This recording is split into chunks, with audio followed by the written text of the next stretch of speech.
Till February. ಪ್ರಶ್ನೆ ಮುರಳಿ ಸರ್ಗೆ. ಬಾಂಗ್ಲಾದೇಶ ವಿಭಜನೆ ಆದಾಗಿಂದ ಸತತವಾಗಿ ಜೊನೋಸೈಡ್ ಆಗ್ತಾ ಇದೆ, ಅತ್ಯಾಚಾರ ಆಗ್ತಾ ಇದೆ, ಟೆಂಪಲ್ಸ್ ಡೆಮಾಲಿಷ್ ಆಗಿದೆ, ಇಷ್ಟೊಂದು ಡಾಕ್ಯುಮೆಂಟು ಆಗಿದೆ ಅಂತ ನೀವು ಹೇಳಿದ್ರೆ, ಮತ್ತೆ ಅದಕ್ಕೆಲ್ಲ ಕಾರಣ ಅಲ್ಲಿ ಒಂದು ಸಂಸ್ಥೆ ಜಮಾತೆ ಇಸ್ಲಾಂ ಅಂತ. ಇದುವರೆಗೂ ಯಾಕೆ ಹ್ಯೂಮನ್ ರೈಟ್ಸ್ ಅವರು ಬ್ಯಾನ್ ಮಾಡಿಲ್ಲ? ಮತ್ತೆ UN ಆಗಲಿ ಇಂಟರ್ನ್ಯಾಷನಲ್ ರೆಗ್ಯುಲೇಟರಿ ಬಾಡೀಸ್ ಆಗಲಿ ಅವರೇ ಯಾಕೆ ಸ್ಯಾಂಕ್ಷನ್ ಮಾಡಿಲ್ಲ ಬಾಂಗ್ಲಾದೇಶನ? ಮತ್ತೆ ನಮ್ಮ ಪೊಲಿಟಿಷಿಯನ್ಸ್ ಯಾಕೆ ರೈಸ್ ಮಾಡ್ತಾ ಇಲ್ಲ? ಇವಾಗ ಇತ್ತೀಚೆಗೆ ಟ್ರೆಂಡ್ ಆಗ್ತಾ ಇದೆ, ಅದರಿಂದ ನರೇಂದ್ರ ಮೋದಿ ಆಗಲಿ ಎಕ್ಸ್ಟರ್ನಲ್ ಅಫೇರ್ಸ್ ಆಗಲಿ ತುಟಿನೇ ಬಿಸ್ತಾ ಇಲ್ಲ.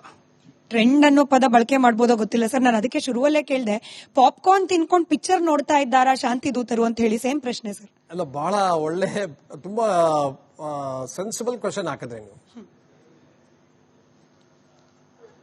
ಈ ಬಾಂಗ್ಲಾದೇಶಲ್ಲಿ ಹಿಂದೂಗಳ ಮೇಲೆ ಅತ್ಯಾಚಾರ ನಡೀತಾ ಇದೆ ಅಂತ ನಾವು ಹೇಳ್ತಾ ಇಲ್ಲ.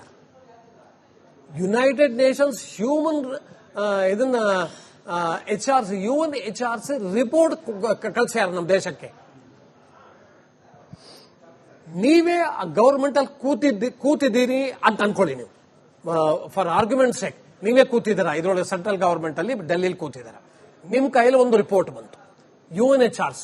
ಏನ್ ಮಾಡ್ತೀರಾ ನೀವು? ಓಡ್ತೀರಾ UN ಗೆ.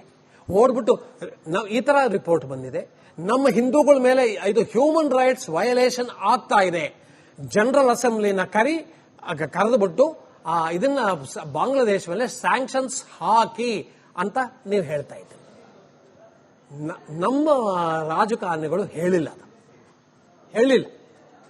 ಯಾತಕ್ಕೆ? ಅವ್ರಿಗೆ ಹೋಪ್ಸ್ ಇದೆ. ಇಲ್ಲ ನೋಡಿ, ಬಾಂಗ್ಲಾದೇಶಲ್ಲಿ ಇವತ್ತು ಬರೇ ಕೇರ್ ಟೇಕರ್ ಗವರ್ಮೆಂಟ್, ಅದು ನಾಳೆ ನಿಜವಾದ ಗವರ್ಮೆಂಟ್ ಎಲೆಕ್ಷನ್ಸ್ ಆದ್ಮೇಲೆ ಬಂದು ಕೂತ್ಕೊಳ್ಳುತ್ತೆ. ಅಲ್ಲಿ ಡೆಮಾಕ್ರಸಿ ವಿಲ್ ಪ್ರಿವೇಲ್ ಅನ್ನುವಂತಹ ಭ್ರಮೆಲಿದ್ದಾರೆ. ಡೆಮಾಕ್ರಸಿ ಮೇ ಪ್ರಿವೇಲ್, ನಾ ಇಲ್ಲ ಅಂತ ಹೇಳ್ತಾ ಇಲ್ಲ. ಅದು ಎಂಥ ಡೆಮಾಕ್ರಸಿ? ಅದು BNP ಪ್ಲಸ್ ಜಮಾಯಿತೆ ಇಸ್ಲಾಮಿ ಡೆಮಾಕ್ರಸಿ ಅದು. ಸೊ ಇವ್ರಿಗೂ ಚೆನ್ನಾಗಿ ಗೊತ್ತು. ಅವಾಮಿ ಲೀಗ್ನ ನೀವು ಬ್ಯಾನ್ ಮಾಡಿಬಿಟ್ಟಿದ್ದಾರೆ, ಯಾರು ಇಲ್ಲೇ ಇಲ್ಲ, ಹಾಳೂರು ಗುಡ್ದವನೇ ಕೂಡ. ಇಷ್ಟೆಲ್ಲ ನಿಮ್ಗೆ ಗೊತ್ತಿದ್ರು ನೀವು ಯಾತಕ್ಕೆ ನೀವು ಆಕ್ಷನ್ ತಗೊಂಡಿಲ್ಲ ಅಂತ ಇವತ್ತು ನೀವೊಬ್ಬರೇ ಅಲ್ಲ ಸ್ವಾಮಿ, ಇಡೀ ನಮ್ಮ ದೇಶದ ಪ್ರತಿಯೊಬ್ಬ ನಾಗರಿಕ ಕೇಳ್ತಾ ಇದ್ದಾನೆ. ಯಾಕೆ ತಗೊಳ್ಳಿಲ್ಲ ನೀವು ಆಕ್ಷನ್? ನೀವು ಯಾಕೆ ಇವನ್ನ ದಾಸನ ಆಮೇಲೆ ಮಂಡಲ್ನ ಸಾಯಕ್ ಬಿಟ್ರಿ? ಸರ್, ಈಗ ಧರ್ಮದ ಆಧಾರದ ಮೇಲೆ ಈ ಇಷ್ಟೊಂದು ಹಿಂಸೆಗಳು ನಡೀತಾ ಇದೆಯಲ್ಲ, ಇದು ಭಾರತ ದೇಶಕ್ಕೆ ಎಷ್ಟು ಮಟ್ಟಿಗೆ ಪ್ರಭಾವ ನೀಡ್ತಾ ಇದೆ? ಇದಕ್ಕೆ ಯಾಕೆ ರಾಜಕಾರಣಿಗಳ ಒಂದು ಮಾತನ್ನು ಹೊರಗಡೆ ಬಿಡ್ತಾ ಇಲ್ಲ? ಒಂದು ಕ್ವಶನ್. ಎರಡನೇದು, ಗಡಿಯಲ್ಲಿ ನೀವು ಸೈನಿಕರು ನಮ್ಮ ಗಡಿಗೋಸ್ಕರ ಕಾಪಾಡ್ತಾ ಇದ್ದೀರಾ, ಆದ್ರೆ ಮಾನವೀಯತೆಗೋಸ್ಕರ ಯಾರು ಕಾಪಾಡ್ತಾ ಇದ್ದಾರೆ? ನೋಡಿ, ಜನರಲ್ ಬಿಪಿನ್ ರಾವತ್ ಒಂದು ಮಾತಾ ಹೇಳ್ತಾ ಇದ್ರು, India has to fight 2.5 front war ಅಂತೇಳಿ. 2 ಫ್ರಂಟ್ ಅಂದ್ರೆ ಒಂದು Pakistan, India and China and India. ಅಲ್ಲಿ ವ್ಯವಸ್ಥಿತವಾದ ಸೇನೆ ಇದೆ, ಗಡಿ ಕಾಯ್ತಾರೆ, ನೀವೇನು ಅದ್ರ ಬಗ್ಗೆ ಚಿಂತೆ ಮಾಡಬೇಕಾಗಿಲ್ಲ. ಈ 0.5 ಆಂತರಿಕ ಶತ್ರುಗಳು ಏನಿದ್ದಾರೆ ಅವರನ್ನ ಯಾರು, ಅದು ಅವರು ಸೈನಿಕರು ಮಾಡಬೇಕಾ, ಪೊಲೀಸರು ಮಾಡಬೇಕಾ, ಅಥವಾ ನಾವು ನೀವು ಮಾಡಬೇಕಾ?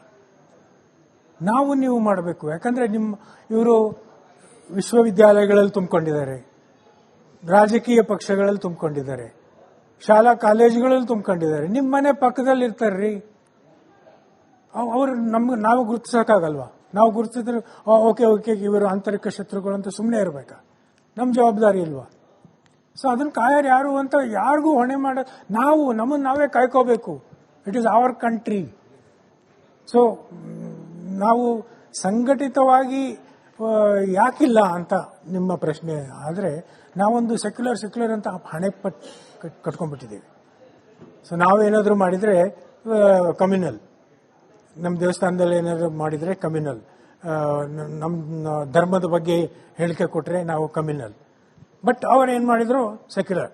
ನನ್ನ ಪ್ರಶ್ನೆ ಏನಂದ್ರೆ, ಬಾಂಗ್ಲಾದೇಶದವ್ರಿಗೆ ತಿನ್ನಕ್ ಬಂದಿಲ್ಲ ಅನ್ನೋರ್ ಕೈಲಿ ತಗೊಂಡೋಗ್ ಗನ್ ಕೊಟ್ರೆ ಇನ್ನೇನಾಗುತ್ತೆ ಸರ್?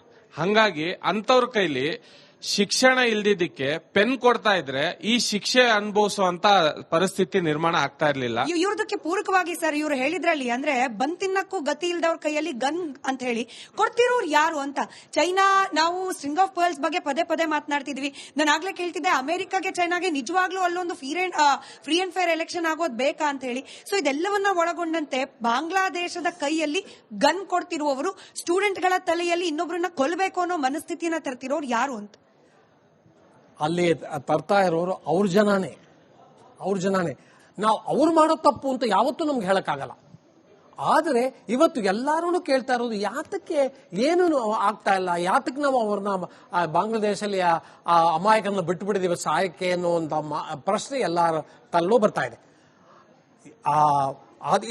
ಆದರೆ ಯಾರು ಗೊತ್ತು, ನಾವು ಈಗ ನಿಜವಾಗ್ಲೂ ಎಲ್ಲಾ ವಿಷಯಗಳು ನಮಗೆ ಗೊತ್ತಿಲ್ಲ. ವಿದೇಶಾಂಗ ಸಚಿವಾಲಯದಲ್ಲಿ ಏನಾಗ್ತಾ ಇದೆ, ಅಥವಾ ನಮ್ಮ ಹೋಮ್ ಮಿನಿಸ್ಟ್ರಿಲಿ, ಅಥವಾ ನಮ್ಮ ಇದರೊಳಗೆ ನಮ್ಮ ಇದು ದೇಶದ ಪ್ರಧಾನಮಂತ್ರಿಗಳ ಆಫೀಸಲ್ಲಿ ಏನಾಗ್ತದೆ ಅನ್ನೋದು ಹೇಳಕ್ಕಾಗಲ್ಲ, ನಮಗೆ ಗೊತ್ತಿಲ್ಲ ಅದ ವಿಷಯ.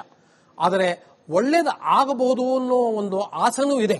ನೋಡಿ, ನೀವು ಹೇಳಿದ್ರಿ ಪೆನ್ ಕೊಟ್ಟಿದ್ರೆ ಸರಿ ಹೋಗ್ತಿತ್ತು ಅಂತ. ಕೆಂಪು ಕೋಟೆಯಲ್ಲಿ ಆತ್ಮಾಹುತಿ ಮಾಡಿಕೊಂಡು ಡಾಕ್ಟರ್ ಅವನು, ಪೆನ್ ಇತ್ತು ಅವನ ಹತ್ರ, but he blasted himself. So ಅದರಿಂದ ಸರಿಯಾಗುತ್ತೆ ಅಂತ ನನಗೆ ನಂಬಿಕೆ ಇಲ್ಲ. It is something to do with DNA. ಈಗ UN ದವರು ಯಾವ ಕ್ರಮ ತಗೋತಾ ಇಲ್ಲ ಬಾಂಗ್ಲಾದೇಶದಲ್ಲಿ ಅಲ್ಪಸಂಖ್ಯಾತರ ಮೇಲೆ ಆಗುವಂತ ದೌರ್ಜನ್ಯ ಮೇಲೆ. ಈಗ ನಾವು ಪಕ್ಕದಲ್ಲಿದ್ದೀವಿ, ನಾವು ನಮ್ಮ ಸಾಮರ್ಥ್ಯವನ್ನು ಉಪಯೋಗ ಮಾಡಿ ಆ ದೌರ್ಜನ್ಯವನ್ನು ತಡೆಯುವ ಪ್ರಯತ್ನ ಮಾಡಬಹುದಲ್ಲ, ನಾವು ಯಾಕೆ ಮಾಡ್ತಾ ಇಲ್ಲ? ಅಂದ್ರೆ ವಾರ್ ಆಗ್ಬೇಕಂತ ಈ ಪ್ರಶ್ನೆ ಸುಮಾರು ಜನಕ್ಕಿದೆ ಸರ್. ಭಾರತ ಯಾಕೆ ಯುದ್ಧಕ್ಕೆ ಮುಂದಾಗ್ತಿಲ್ಲ ಬಾಂಗ್ಲಾದೇಶದ ವಿರುದ್ಧ ಅಂತ ಈ ಪ್ರಶ್ನೆ ಸಹಜವಾಗಿ ಬರೋದು ಬಹಳ ಸಹಜ. ಯಾಕೆ ನಾವು ಯುದ್ಧ ಮಾಡಕ್ಕಾಗಲ್ಲ? ಯುದ್ಧ ಅನ್ನೋ ಟ್ರ್ಯಾಪ್ ಅಲ್ಲಿ ನಾವು ಏನು ಮಾಡಿದ್ರು ಸಿಕ್ಕಾಕೋಬಾರ್ದು. ನಾನು ನಿಮಗೆ ಮೊದಲೇ ಹೇಳಿದೆ, ಬಾಂಗ್ಲಾದೇಶ್ ಅವರು ನಮ್ಮ ಶತ್ರುಗಳಲ್ಲ. ಅವರು ನಮ್ಮ ಶತ್ರುಗಳು ಬೇರೆ ಕಡೆ ಇದ್ದಾರೆ. ಎರಡನೇದು, ನಿಮಗೆಲ್ಲ ಚೆನ್ನಾಗಿ ಗೊತ್ತು, ನೀವೆಲ್ಲ 1971 ವಾರ ಹೀರೋಸ್ ಎಲ್ಲ ನೀವು ಗೊತ್ತಾನೆ. ಬಾಂಗ್ಲಾದೇಶಲ್ಲಿ ಯಾವ ತರ ಟೆರೇನ್ ಇದೆ, it is not easy battle field. ನಿಮಗೆ ಬಾಂಗ್ಲಾದೇಶಲ್ಲಿ ಎಂತೆಂಥ ಕ್ಯಾಂಪೇನ್ ಆಯಿತು 1971 ನಲ್ಲಿ ಎಲ್ಲ ನಿಮಗೆ ಚೆನ್ನಾಗಿ ಗೊತ್ತು. ಈಗ ತಿರುಗಿ ಅಲ್ಲೇ ಹೋಗಿ ಸಿಕ್ಕಾಕೊಳ್ಳೋದ ನಾವು. ನಮ್ಮ ದೇಶದ ಸೈನಿಕರು ಯುದ್ಧ ಮಾಡಿ ಸಾಯಲ್ಲ, ಅಲ್ಲಿ ಆ ನೀರು ಕೊಚ್ಚೆ ಕೊಳೆಯಿಂದ ಕಾಯಿಲೆ ಬಂದು ಸಾಯ್ತಾರೆ. ಯಾತಕ್ಕೆ ನಮ್ಮ ದೇಶದ ಸೈನಿಕರನ್ನು ಕಳಿಸ್ಬೇಕಲ್ಲಿಗೆ? ನೆಸೆಸಿಟಿನೇ ಇಲ್ಲ. ಯಾವ ತರ ಅವ್ರ ಬಾಂಗ್ಲಾದೇಶ್ಗೆ, ಆ ಬಾಂಗ್ಲಾದೇಶ್ ಆಕ್ಚುಲಿ ಅವ್ರ ಬಗ್ಗು ಬಡಿಬೇಕಾದ್ರೆ ನಾವು ನಮ್ಮ ದೇಶದಲ್ಲೇ ಕೂತ್ಕೊಂಡು ಹೊಡಿಬಹುದು. ಎಲ್ಲ ಬಿಯಾಂಡ್ ವಿಜುವಲ್ ರೇಂಜ್ ಎಲ್ಲ ಇದೆ ನಮ್ಮ ಹತ್ರ. ಆದರೆ ಅದರಿಂದ ನಮಗೆ ಏನು ಪ್ರಯೋಜನ ಆಗಲ್ಲ. ಬಾಂಗ್ಲಾದೇಶಲ್ಲಿ ಪೊಲಿಟಿಕಲ್ ಸ್ಟೆಬಿಲಿಟಿ ಇದ್ರೆ ನಮಗೆ ಒಳ್ಳೇದು. ಆ ಪೊಲಿಟಿಕಲ್ ಸ್ಟೆಬಿಲಿಟಿ ತರಕ್ಕೆ ಯಾವ ತರ ತರಬಹುದು? ಒಂದು, ನೀವು ಕಾಯ್ತಾನೇ ಇರಿ, ಯಾವತ್ತೋ ಒಂದ್ ದಿವಸ ಒಳ್ಳೆ ಸರ್ಕಾರ ಬರುತ್ತೆ, ಒಳ್ಳೆ ಕೆಲಸ ಮಾಡುತ್ತೆ, ನಾವು ಲೈಫ್ ಲಾಂಗ್ ನಾವೆಲ್ಲ ಕಾಯ್ಕೊಂಡೇ ತಲೆ ಬೆಳಗಾಗಿರೋದು ಅಲ್ವಾ? ಕರೆಕ್ಟ್ ತಾನೆ? ಅಥವಾ ಸ್ಯಾಂಕ್ಷನ್ಸ್ ಹಾಕಿ ಅವ್ರ ಮೇಲೆ.